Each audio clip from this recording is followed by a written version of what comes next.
जय भगवान, जय गुरुदेव। श्री सद्गुरु परमात्मने नमः। सिद्ध सद्गुरु श्री रणछोड़ दास जी महाराज श्री गुरुदेव की सन्निधि में चतुर्थ भाग ईस्वी सन 1957 थी 1961 कुमारी कुमुदिनीबेन परमानंद पंजवाणी। ईश्वर तत्व की समझ। सारा विश्व भगवान का मंदिर है। प्रत्येक अपने लिए, केवल अपने लिए अलग अलग भगवान चाहता है, जो सारे संसार में न रहे परंतु अपने घर में, अपने ही मंदिर में, अपने ही धर्म ग्रंथों में रहे। बस अपने अपने वाड़ा में ईश्वर को बांध देना चाहते हैं। सारा विश्व भगवान का मंदिर है। भगवान तो सर्वव्यापी है। श्री राम जन्म प्रतिवर्ष मनाया जाता है, वैसे ही श्री कृष्ण जन्म भी मनाया जाता है। तो क्या भगवान प्रतिवर्ष जन्मते होते हैं और श्री राम कृष्ण ऐतिहासिक नहीं है? केवल पुराणों में, महाकाव्यों में चरित्र नायक हैं, कल्पना के चरित्र स्वरूप हैं। तर्क व बुद्धि के समाधान के लिए षट दर्शन व तत्व निरूपण आदि है ही। हमारी इंद्रियों, मन, बुद्धि की पहुंच में जो विषय नहीं है, उसकी जिज्ञासा का समाधान अनुमान प्रमाण, शब्द प्रमाण, बहुजन मान्य प्रमाण व अनुभव से करना चाहिए। मनुष्य मननशील होने से उसकी जिज्ञासा अमाप है। भगवान के अवतारों के स्वरूप व गुण लीला, चरित्र, उपासना की सर्वोत्कृष्ट निधि व विधि है। हमारा यह दृढ़ विश्वास है कि प्रभु के लीलानुगान से प्रेमा भक्ति प्राप्त होती है और अशुभ संस्कारों का क्षय होता है। जनसमूह में भगवत भावना जागृत करके भगवत भक्ति का प्रचार संत भक्त के द्वारा होता है। षट दर्शनों के आचार्यों ने भक्ति का तात्विक स्वरूप व रहस्य प्रतिपादित किया है।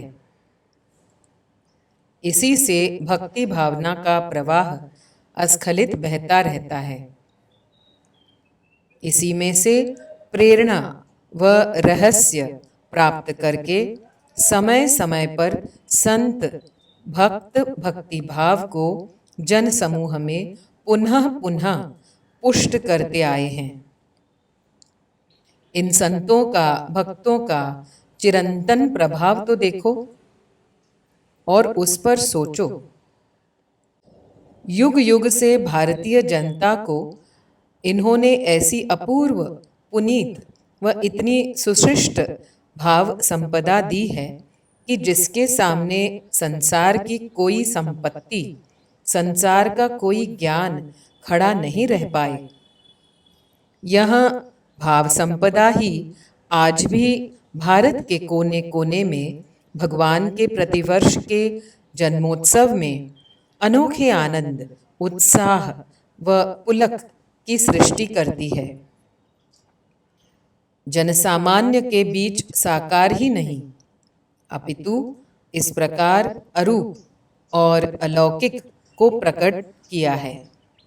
उनके प्रेम, उनकी ममता, उनके वात्सल्य, उनका माधुर्य, उनकी करुणा का आधार बनकर उन सच्चिदानंद परम तत्वों को ठोस प्रतिष्ठित किया है।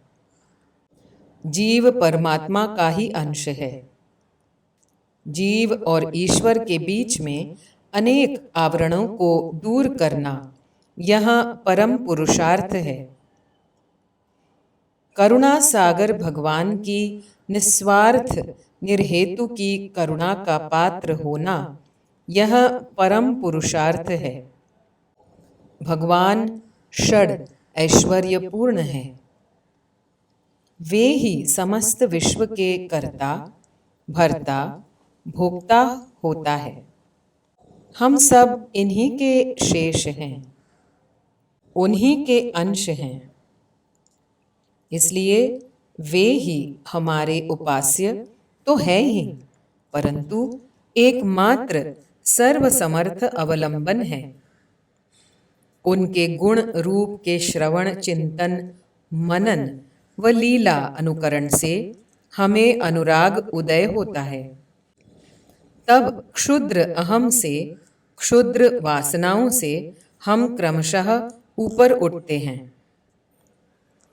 भगवान की दैवी संपदा की सूझबूझ होती है। तब हमें भी उसको प्राप्त करने की प्रेरणा, जिज्ञासा होती है। उपासक व उपास्य, जीव व भगवान के बीच में आत्मीयता का नाता है। अपने भाव के अनुरूप यह नाता है। कोई भी दो व्यक्ति साथ में रहते हैं तो किसी नाते से ही रहते हैं ना। भगवान मेरे प्रतिपालक व रक्षक हैं, मैं उन्हीं के प्रपन्न हूँ। इस प्रपत्ति को पुष्ट करने में भगवान के साथ का नाता अत्यंत अनिवार्य है। गोस्वामी जी ने इसी को कहा है, तो ही मोही नाते अनेक, मानिए जो भावे। दास्य, सख्य, माधुर्य, वात्सल्य, शांत आदि भाव में से किसी भी एक भाव का परिपूर्ण नाता भगवान से जोड़ो। इससे अपनत्व स्थापित हो जाता है। हाँ भाई, मैं भूल गया हूँ, ऐतिहासिकता के बारे में उत्तर देने का रह गया। देखो, आप साधन संपन्न हैं और सुस्वस्थ भी हैं। इसलिए मैं आपको यही कहूँगा कि भारतवर्ष के यात्रा स्थानों में ऐतिहासिकता को देखने की दृष्टि के साथ अक्सर भ्रमण करें। यहाँ आए हो तो यहाँ आसपास में घूमो और स्वतः ऐतिहासिक प्रमाणों को देख लो। अभी भी कई जगह पर खुदाई और शोध कार्य जारी है। ऐसा सुना है, आपकी शंका का समाधान हो जाएगा। एक बार भ्रमण में मैंने कुमुद को रामायण काल के अवशेष दिखाए थे। मुगल सराय से पटना की लाइन में बक्सर नाम का नगर है। वहाँ ये अवशेष रखे गए हैं। बक्सर में विश्वामित्र जी की तपोभूमि यज्ञशाला है। वहाँ खुदाई करने पर यज्ञ कुंड और उनमें से चावल जौ और जली हुई सामग्री भी मिली है। कई मूर्तियाँ मिली हैं। राक्षस का हाड़पिंजर भी मिला है जो 20 फीट का लंबा है और उनके दांत 2-2 इंच लंबे हैं। राक्षसों से यज्ञ की रक्षा के लिए भगवान ने ताड़का आदि असुरों का वध बक्सर में किया है। वेद से लगाकर उपनिषद, पुराण इत्यादि में हमारा इतिहास ही भरा है, परंतु उनको इतिहास मानने में हम झिझकते हैं। कारण कि जिस अर्थ में और जिस प्रकार का इतिहास आप मानते हैं, अर्थात अभी समझा जाता है, वैसे इतिहास से बहुत बहुत काल पहले वेद इत्यादि लिखे गए हैं। वास्तव में इनको प्राग ऐतिहासिक मानना चाहिए और ये सब हमारे लिए शब्द प्रमाण हैं। इन पर मौलिक बुद्धि से व दृष्टि से शोध कार्य करना चाहिए। अब अनुमान प्रमाण से भी हम सोचें।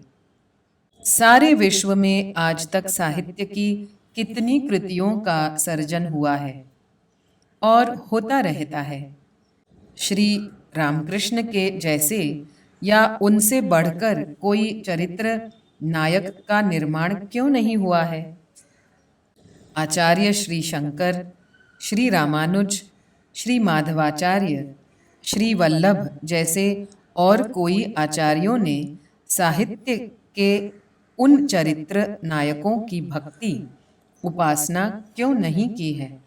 श्री राम, श्री कृष्ण को केवल साहित्य के चरित्र नायक समझोगे तो फिर इन आचार्यों को क्यों समझना?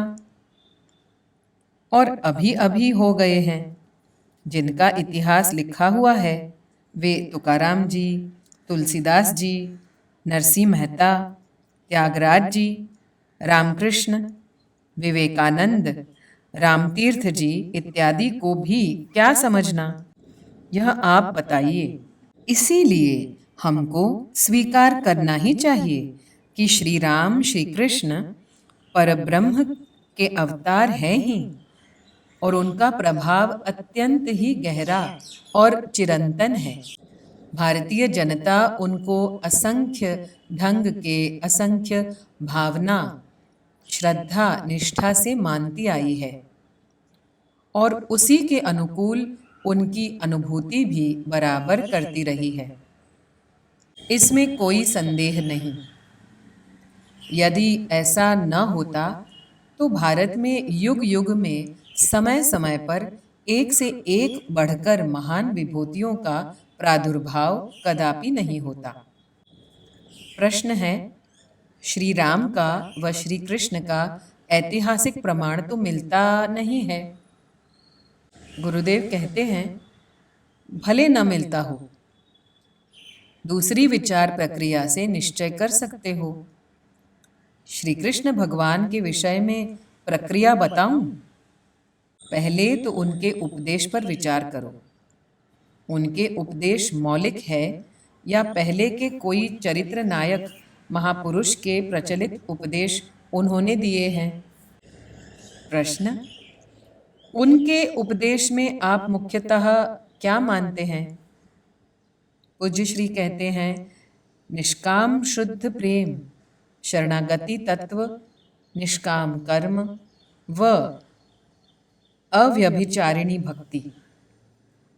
अब तुम ऐसा करना कि ग्रंथों का खूब छानबीन करके फिर मुझको बतलाना कि श्री कृष्ण भगवान ने उपदेश दिए हुए इन सिद्धांतों का व आदर्शों का सबसे प्रथम प्रादुर्भाव कब हुआ है और किसके द्वारा हुआ है। मैं तो ऐसा मानता हूँ कि श्री कृष्ण भगवान ने ही प्रकट किए हैं। यदि हम लोग इन सिद्धांतों को मान्य रखते हैं तो उनके जनक श्री कृष्ण भगवान को मानना चाहिए, और न भी मानो तो भी जो हकीकत है वो तो मिटने वाली नहीं है। कोई भी कहेगा कि श्री कृष्ण भगवान ने निष्काम कर्म आदि के सिद्धांत प्रकट किए हैं और भगवान वेदव्यास जी ने उन सिद्धांतों को जनसाधारण के लिए ग्रंथों के रूप में संपादित किए हैं। श्री रामकृष्ण परमहंस जी को भी एक बार पूछा गया कि आप श्री कृष्ण को ऐतिहासिक मान रहे हो? जवाब में श्री परमहंस जी ने कहा कि श्री कृष्ण जी ऐतिहासिकता को साबित करने की जरूरत ही नहीं है। श्री कृष्ण ने कही हुई भगवत गीता तो मौजूद है ना। गीता जी ने विभूति की आदर्श मूर्ति हमारे सामने खोल कर रख दी है। उन पर मन केंद्रित करो तो स्पष्ट जान लोगे, कारण कि मन जिस पर भी केंद्रित होता है उसका साक्षात्कार अवश्य प्राप्त करता है। मन की यह क्षमता अक्षुण्ण है, करके देखो। यो यच्छदः स एव सः। जिसको जिसमें जैसी श्रद्धा होती है वह उसी के समान, अपने श्रद्धेय के समान होता ही है। जिसका जैसा भाव वैसा भावमय वह बनता ही है। तुमको क्या होना है, निश्चय कर लो। वैसी ही भावनाओं को पुष्ट करो और भावनानुसार विचार जागृत रखो और व्यवहार करो। देखो, इसका परिणाम यह आएगा जिससे तुम्हें खुद को भी आश्चर्य होगा। तुमने जैसा चाहा था वैसा ही जीवन तुम्हारा बना है, इसमें फिर संदेह नहीं रहेगा। भगवान श्री कृष्ण श्री राम शाश्वत धर्म गोप्ता हैं। भगवान के अवतार धारण करने की बात सर्वप्रथम श्री गीता जी में भगवान श्री कृष्ण ने की है। परित्राणाय साधूनां विनाशाय च दुष्कृतां धर्म संस्थापनार्थाय संभवामि युगे युगे। भगवान में भक्ति, श्रद्धा, आत्मसंयम और सर्व कर्म भगवद अर्पण करके निष्काम भाव से भगवत शरण में जाने से मनुष्य परम पद को प्राप्त करता है। उपासना के बाह्य रूप का कोई मूल्य नहीं है, परंतु उपासना का प्रेरक जो भाव है उसी का महत्व है। जीव और ईश्वर नर नारायण का सख्य सनातन है। अपनी तृष्णाओं के आवरणों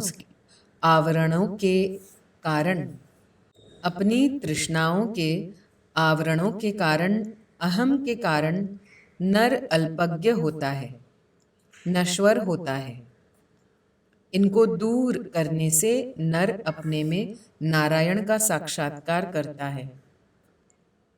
पशु वृत्तियों से और अहम से युक्त चेतना में से दैवी तत्व नारायण का दर्शन करना और नारायण को प्राप्त करना, यही मनुष्य जन्म का साफल्य है।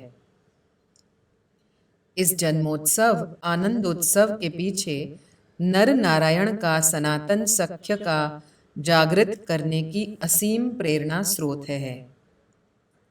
हमारे चिंतायुक्त कलांत जीवन में ऐसे निर्दोष सामूहिक आनंदोत्सव से हमें नूतन प्रेरणा प्राप्त होती है।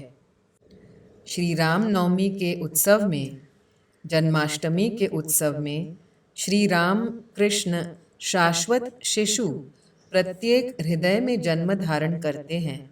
हमारे हृदय में प्रतिवर्ष अवतार लेते हैं, हमें सतमार्ग पर प्रेरित करते हैं। राम कौन है? वह तो शाश्वत तत्व है, उसी में योगी जन रम रहे हैं और वे ही सब में विराजमान होकर सारे विश्व को खिला रहे हैं।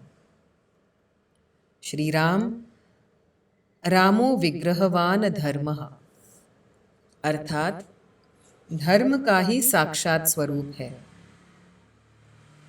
श्रुति मुख से जितने धर्म हैं, भगवान राम जी ने सब आचरण में प्रत्यक्ष किए हैं। श्री रामचंद्राय नमः। श्री पतित पावन चरण कमलेभ्यो नमः। श्री सद्गुरु परमात्मने नमः।